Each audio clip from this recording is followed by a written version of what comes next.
क्या अमेरिका के राष्ट्रपति डोनाल्ड ट्रंप अमेरिका में होने वाले चुनाव के लिए चीन को चुनावी दुश्मन बना रहे हैं? यह सवाल हम लोग इसलिए उपस्थित कर रहे हैं क्योंकि वे जिस प्रकार की भाषा का उपयोग हाल के दिनों में कर रहे हैं। कोरोना वायरस से सारी दुनिया परेशान है और डोनाल्ड ट्रंप ने कुछ दिन पहले ही इस वायरस के बारे में कहा कि ये चीन से आया हुआ वायरस है, चीन ने इसको सारी दुनिया में फैलाया है। इस वायरस का नाम कोरोना वायरस है और इतना डोनाल्ड ट्रंप इन्होंने केवल इतना ही नहीं कहा बल्कि उस वायरस को नेशनलिटी भी दे दी, एक नागरिकता भी दी। उन्होंने अपने इसमें भाषण में कहा, वक्तव्य में कहा कि ये चीन से आया हुआ वायरस है और उसको लेकर उन्होंने उसे चीनी वायरस कहा। नमस्कार, मैं संकेत और आप देख रहे हैं एमएन टीवी।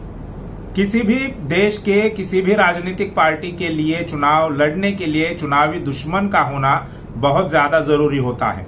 फिर चाहे वो चुनावी दुश्मन भुखमरी हो, गरीबी हो, बेरोजगारी हो। भारत की बात की जाए तो जातिवाद, वर्ण व्यवस्था, विषमता, अन्य अत्याचार। पाकिस्तान एक बड़ा चुनावी दुश्मन हर चुनाव में होता है और यही बातें देश के दुनिया के अलग अलग देशों में भी लागू होती है। इससे अमेरिका भी अछूता नहीं है। अमेरिका में आने वाले कुछ 3-4 महीने में ही यानी नवंबर के महीने में राष्ट्रपति के लिए चुनाव होने वाले हैं। 3 नवंबर ये तारीख डिक्लेयर हो गई है।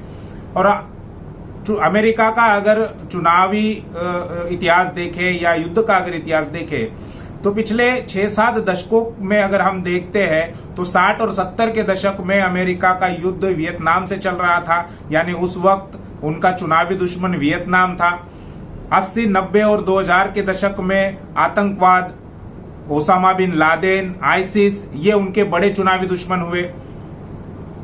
अब हालत यह है कि ओसामा बिन लादेन जिंदा नहीं है, आईसिस कमजोर हो गया है और पूरी दुनिया में आतंकवाद की कमर टूट गई है। और ऊपर से कोरोना महामारी का एक माहौल चल रहा है। कोरोना महामारी सारे विश्व में फैल गई है। वैसे ही अमेरिका में भी है।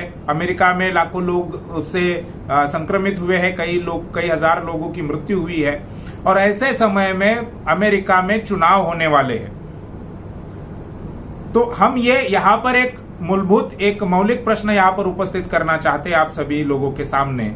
जिस तरह से डोनाल्ड ट्रंप आजकल मीडिया के सामने बयानबाजी कर रहे हैं, फिर वो वायरस को लेकर हो या अन्य जो बातें हैं उनकी उसको लेकर हो, एक महत्वपूर्ण सवाल यहाँ पर हम लोग उपस्थित कर रहे हैं। वो ये है कि इस चुनाव के लिए क्या डोनाल्ड ट्रंप चीन को चुनावी दुश्मन बना रहे हैं, क्योंकि उनके लिए वैसा करना जरूरी है। मराठी में एक कहावत है, बोलाचीच भात आणि बोलाचीच कढी।